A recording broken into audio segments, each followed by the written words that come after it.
Okay, let's go. Black against 1552. All right, expecting e4.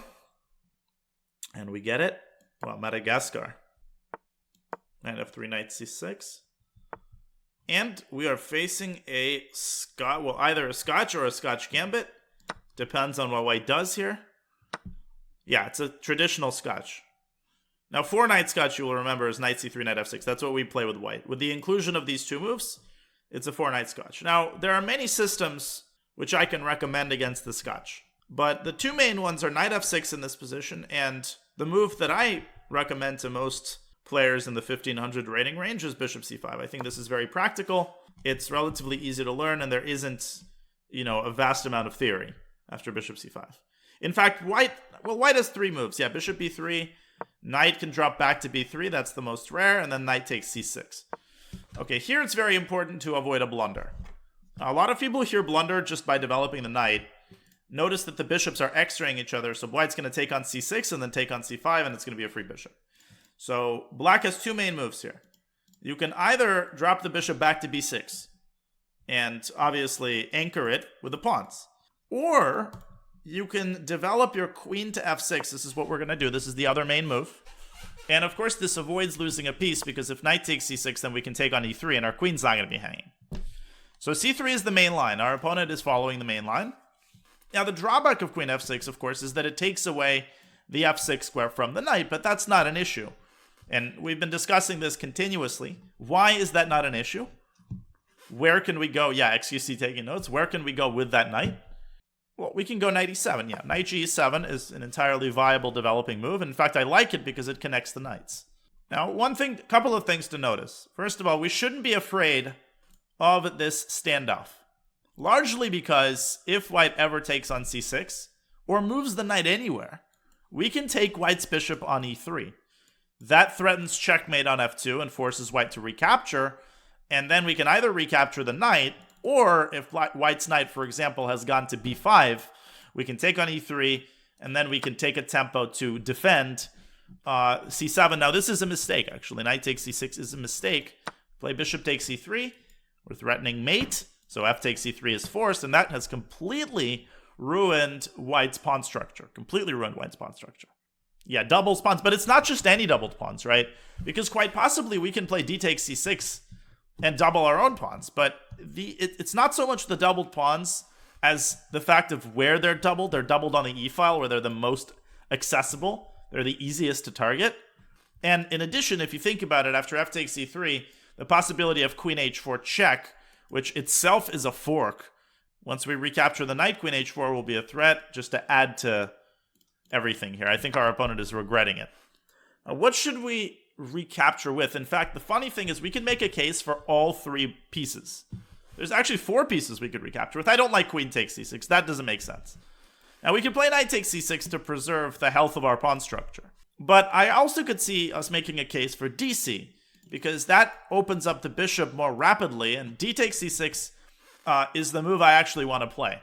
I feel like this is the most natural, at least to me. Because I really don't care about these doubled pawns. They're not accessible, they're not targets, and we streamline our development by getting the diagonal of our bishop open.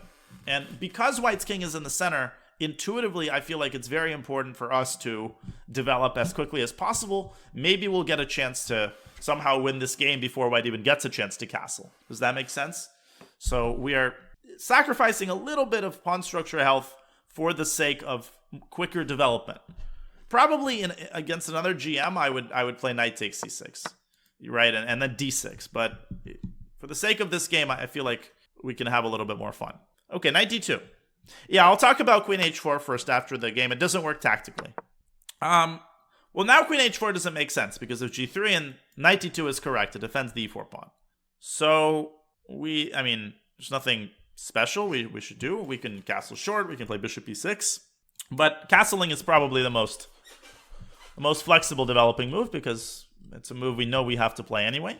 Whereas we don't know exactly where we want to position this bishop. Maybe in some situations our bishop will be able to develop to g4. For instance, if white had moved the queen to prepare long castles, we would have gone bishop g4. Okay, bishop b2. So white is not threatening to castle. Important moment. What does that mean? Well, that means that we should keep the queen on f6. And it also means that rook f1 is not a serious threat. Okay, white is not threatening rook f1. In fact, we want white to play rook f1 because then he permanently loses castling rights. So we should make something resembling a neutral move. Now that we know we're not getting our bishop to g4, I think the time has come for us to play bishop e6 and develop our bishop. Again, not being afraid of moves that attack your queen, that's very important. Rook f1, we go queen h4 check, and we win the pawn on h2. Bishop f3 is a great move. So our opponent has managed to castle. Now, here we need to switch gears, right? We need to switch from preventing castles mode to adapting our pieces to the new set of circumstances. White is going to castle. That is a bygone conclusion. Now what we need are good squares for our queen, because it's done its job on f6. We need a good square for our knight, and we need to figure out where we're putting our rooks. We have three things to do. I see an arrangement of these three pieces that I really like. Knight, where should the knight go? Well, it makes sense for the knight to be on e5. That's a really, really juicy square, and it can get there pretty easily. Where should our queen be? Where should our queen be? What's a nice, juicy square on the king's side where the queen is doing something, but it's out of the way of the other pieces? Not h6, same idea, but h6 is a little awkward. I like g5, right? g5 is a little more central.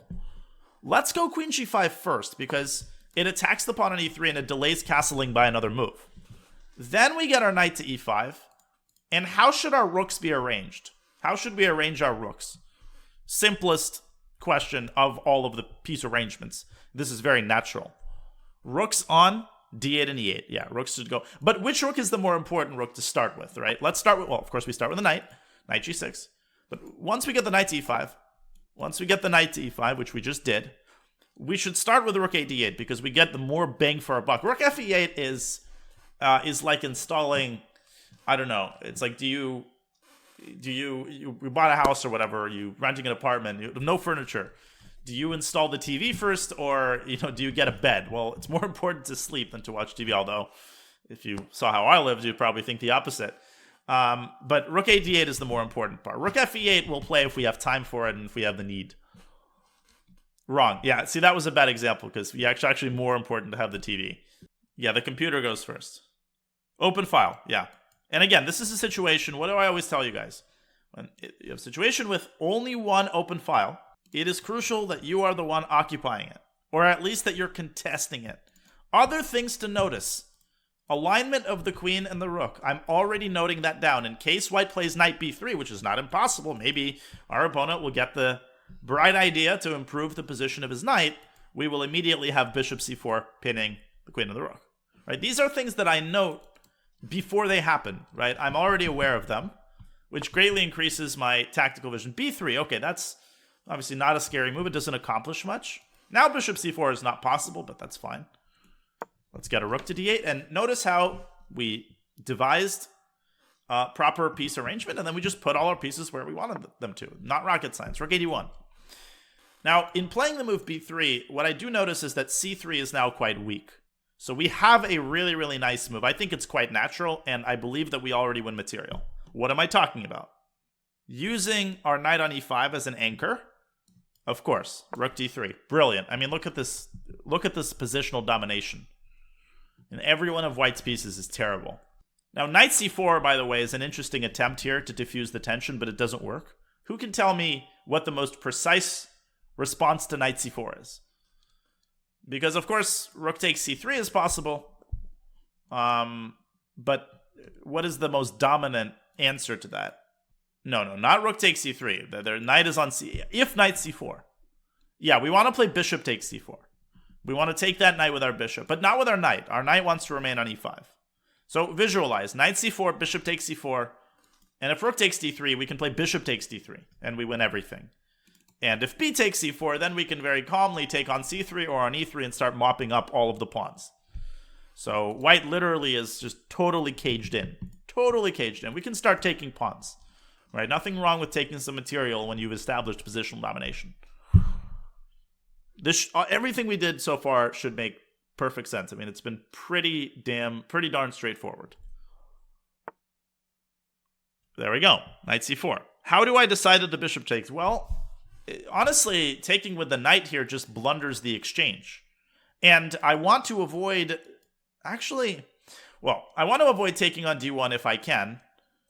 Because, just because I don't want to give away this beautiful rook on d3. That rook on d3 is the piece responsible for taking all of white's pawns, right? So I just want to keep it there if possible. Bishop takes c4.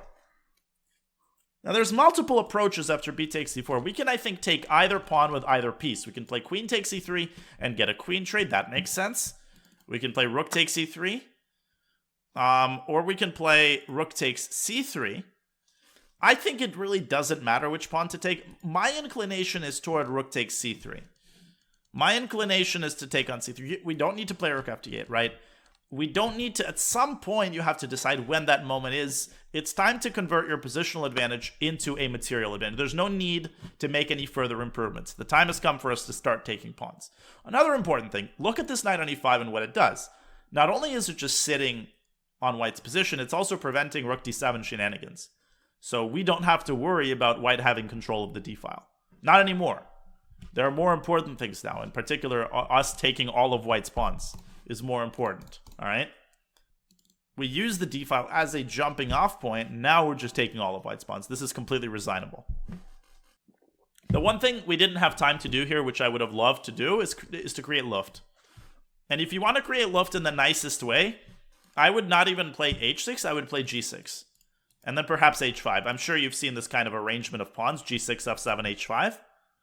What's up, Unconventional? 24 months. Welcome. And that even further restricts the bishop on f3. Yeah, queen e3, rook e3, rook c4. It doesn't matter. We just take all of white's pawns. Rook d e1. Well, he defends e3. The funny thing is we don't even have to rush. We don't have to rush with rook takes e4. But at the same time, I don't see a reason to wait.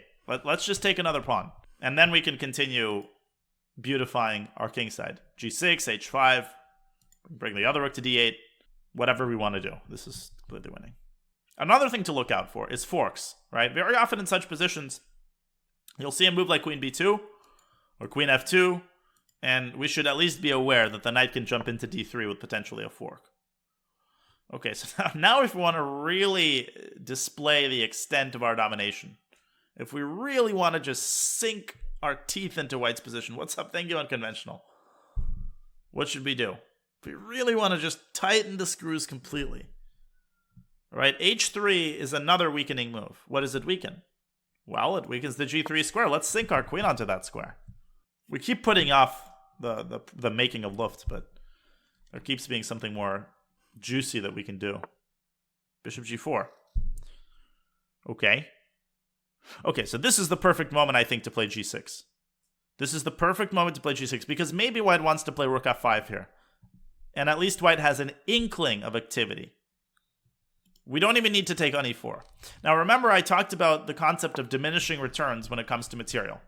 The first two pawns you take are the most important, right? When you're up 2 pawns, that's a big material advantage. The difference between being up 1 pawn versus 2 is a lot bigger than the difference between 2 pawns and 3, and so on. That is true for all material, right? If you're up a bishop, that's huge. But the difference between being up 1 bishop and 2 bishops is a lot less than being up nothing versus being up a bishop, right? So this pawn on e4 is now less important than other things about the position, such as preventing the rook from coming to f5. Does that make sense? And on the next move, if we want, we can take on e4. But there is no exact science when it comes to deciding which material to take, which material not to take.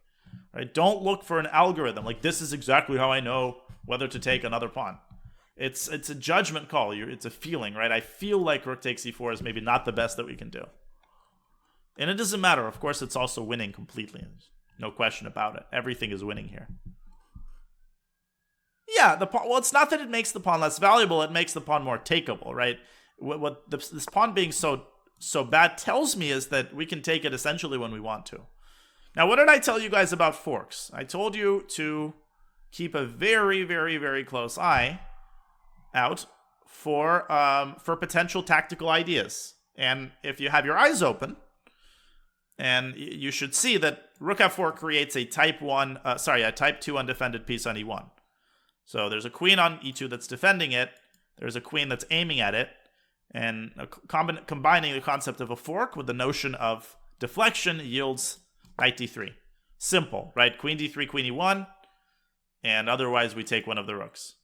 Simple enough. We could have also gone rook c2, by the way. Rook c2 is a good move too. Rook c2, and then we win e1 and then e3. Okay, rook f1 was also possible, but then we had queen c3. Rook c1, rook c3, anything is winning here. If we want to go for blood, though, we should go rook c1 and just try to checkmate him along the first rank. GG. That was an instructive game. I think that really shows you how effective good positional play can be, because this game lasted 23 moves. And I think a lot of players at this rating range of 15, 1600 have this idea that, oh, if I play positionally, that means a 70-move game where you're, exploiting some tiny imperfection in your opponent's structure. That's not what it is. Queen b3. And if we want to end with a flourish, ladies and gentlemen, if we want to end with a flourish, the way we should think about this is this. Okay, this would be checkmate under what set of circumstances? Under what set of circumstances would this be checkmate? In fact, under what circumstance? There's one thing that has to happen. We have to control the g3 square. Now, I'm sure that if you've spent enough time playing chess, you know that if there's a pawn on h4, that's the easiest way in such situations to control the g3 square. h4, h5, h4. Yeah, I saw bishop e6. I saw bishop e6, and I calculated a really cute line. Now, don't try this at home. I don't know why I'm doing this, but this is really funny. So, what do we do? If I were you guys, I would just go rook c3 here and win. But because I'm me, I'm going to try to win this as precisely as possible. No, not queen h1. Ignore it, right? Ignore the bishop. In fact, we probably get mated if we take it. So just play h4. Bishop takes f7 check, but we have to be very careful here. And we have to find the right way to sidestep the checks. Our opponent's probably not even going to do it, but okay, no, he is. Where should we go? And you need to figure out the proper sequence here. Not king h8, because notice that if you step to h8 or g7, although that move wins, you allow the queen to come back to b2 with a nasty check. King h7. And where is the king ultimately going? What is the hiding spot? What is the hiding spot after bishop takes g6 check? Or bishop g8 check? The hiding spot, okay, well, this makes it easy because we simply take the rook, but okay, well, now we can, obviously now we can take the bishop because this is not scary. We have 2 extra rooks, we can easily deflect the checks. But the hiding spot would have been h6. If he had gone bishop takes g6, we tuck our king away on h6. This is what I had been going for, and there are no more checks. There are no more checks. White has to play rook takes h4 and give up another rook. Again, completely unnecessary. I would normally not do this, but I just figured this was a good way to illustrate this concept of bringing the pawn to h4. Thank you for the 5, Karnar. Okay, GG. Yeah, so bishop c5 is what I recommend. This system with bishop c5, queen f6. I'll have a video on it eventually, obviously. There's many systems, actually. And this is already a mistake. Sort of forgetting about bishop takes e3. All right, so before I was rudely interrupted, bishop takes e3, intermezzo. The main move, by the way, here, if you check opening explore, is bishop out to c4, simply keeping the tension. And now there's knight e5. Now you can do this on your own. You can check this line out. But this is a very well-studied theoretical variation, and black is supposed to be fine here. This is equal. So bishop e3, fe3, dc. This move hopefully makes sense. We get our bishop out. Knight d2, castles. Yeah, and here we come up with an ideal arrangement of pieces. Right? We just sort of manually look at all of the pieces that have not been developed, and we find good squares for them. And the more experienced you are, the easier this process is. Right? Queen on g5, bishop on e6. Knight goes from g6 to e5. And then, what's up, Amanda? And then rook comes to d8. Right? Easy enough. This is not insane. And I have an example of this from one of Capablanca's games. This is what inspired me to teach in this way, right? This concept of having in mind not necessarily a plan, because plan kind of, I think, implies one particular piece going somewhere. But this is a general piece configuration. You don't always get the opportunity to do this, right? You only get the opportunity to really do this in a situation where your opponent is incredibly passive and can do nothing to stop you from arranging your pieces in an ideal way. But those situations don't occur infrequently. Like they occur more frequently than one might realize. So this is Capablanca Rogozin.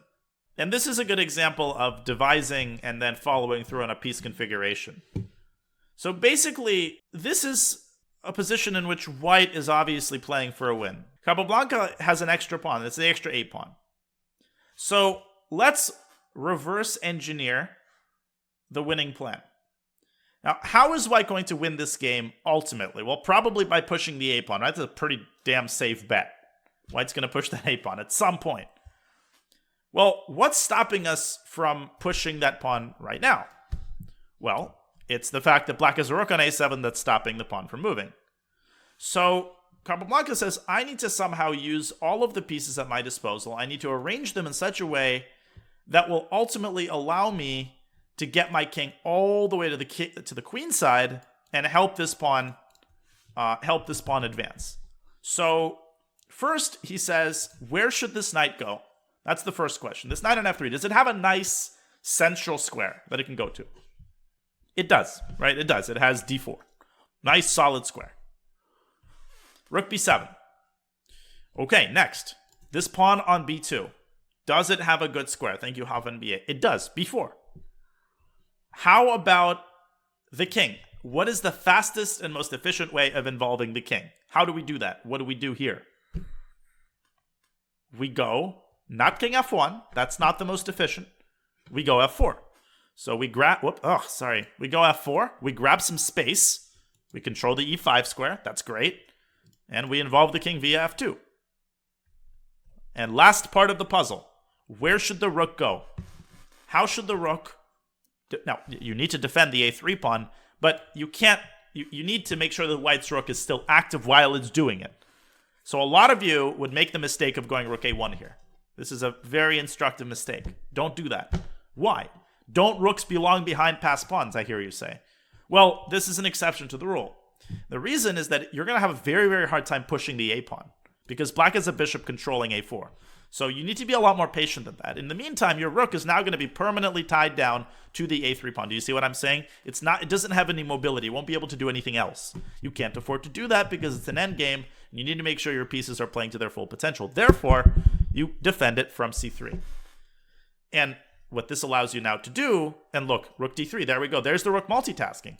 Defending a3, and by threatening discover check, it's forcing the king back to e7. Now comes the final piece of the puzzle. It's time to activate white's king. King e3. He goes rook back to c3, tying... Whoops, no, he does not do that. He repeats moves once to gain time. Now, he goes back to e2 with his knight. Why the heck does he do that? Where is white's king eventually going? Who can tell me? Where is white's king ultimately going to end up? It's going to end up on the b file. Somewhere on the b file. Watch. Rook d3 check. First you go king d4. Then another check.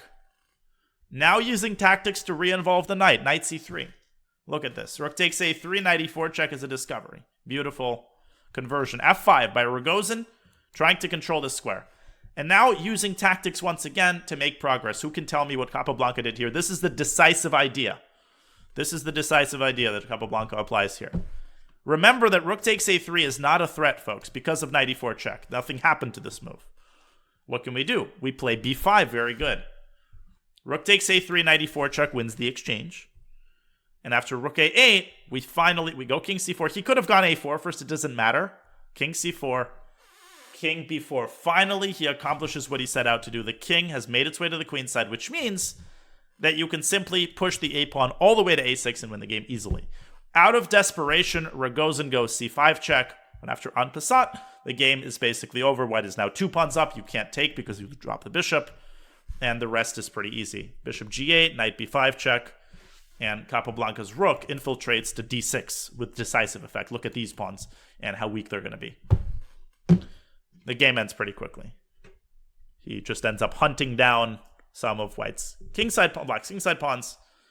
Knight e4. stopping f3, just preventing all counterplay. This is Capablanca for you. And in this position, Rogozin resigned because none of the pawns can be stopped. And I think this is a good example of sort of setting out to accomplish a particular piece configuration. This game is to be found in a book called Endgame Strategy by Shereshevsky, originally a Russian book. Like, you look at this position, you could get easily overwhelmed. I don't see a way to make progress, right? I don't see how you push this pawn, because you can't even push this one. But very methodically, by improving every piece, Capablanca eventually found a way to set this pawn in motion. So, going to c6 is not a great idea. Well, actually it is, but black stops you from going to c6. Rogozin played bishop d7, so otherwise, yeah, knight c6 would have been interesting to prevent the rook from coming back to a7. Here, you don't want to allow the rook trade because the knight is better than the bishop in this position. Does that make sense? Yeah, Capablanca did not have much to learn from, and this is one of many impressive endgame displays. What makes the knight better? Well, I mean, it's just the fact that the knight is in the center. It's dominating over the position. The bishop doesn't have anywhere to be. It's just sort of passively sitting there, and the only thing it's doing is preventing white from pushing the pawn, which is a pretty important task, mind you, but that's all it's doing, right? It's just sort of passive, for lack of a better word. Okay, back to the game. Now, this is a much simpler piece arrangement that we put together in our game than Capablanca did in his game, but it's the same general approach. Rook d3, and once rook d3 happens, the game is over. Now we just win all of white's pawns. There was only one thing that I wanted to talk about, which is why didn't we play queen h4 check, as some of you were suggesting, followed by queen takes c4. This looks very enticing. We fork the knight and the rook. Who can answer this question for me? Just use tactical vision. Yeah, a Savage Muffin, you can ask your question while people are answering this one. Knight takes c7, yeah. And if you just count the pieces, guys, first of all, knight d5 is possible. Second of all, knight takes c8. And this is a mess. I mean, 2 pieces for a rook. Why get into this? White's going to go knight d2 and then castle long. It's unclear. Knight b1 has a focal. Rook takes e3. The e3 pawn was also hanging. The knight on e7 is a forward prospect with the pawn on e4 must progress by way of g6 or c6, and from either of the squares it can reach e5. Our opponent offered us an opportunity to perform 2 actions at once. I'm not sure this saves a tempo. I understand what you're saying, a Savage Muffin. I actually am very impressed with your logic here, and I would go so far as to say that it really doesn't matter as much whether your pawn's on d6 or c6. Yeah, maybe you're right. I mean, knight c6, knight e5, and then you want to go d6. It's very similar. I think you're probably right. Knight takes c6 is marginally better for that reason. Yeah, no, there's nothing wrong with your logic, but it's just that. But the only thing I would say is that the d takes c6. What you're missing is that d takes c6 also opens up the d file, and we benefit from the d file. So it's a tit for tat situation. That's the last factor that we benefit from the event of dc. So it's both moves are possible. That's why I suggested that. Well said, though. That's exactly how you should approach these positions. Good stuff. I just like the idea of getting that. Well, yeah, e5 is just such a, if I may, I don't know if I can use the word sexy in the YouTube sphere. Yeah, it is a nice square. Sexy square. Well, this game was won already here. Like, already here, the white's position sucks. With these pawns being as weak as they are, and white having this dumb light-squared bishop, it's the combination of these factors that makes it so hard to play this with white.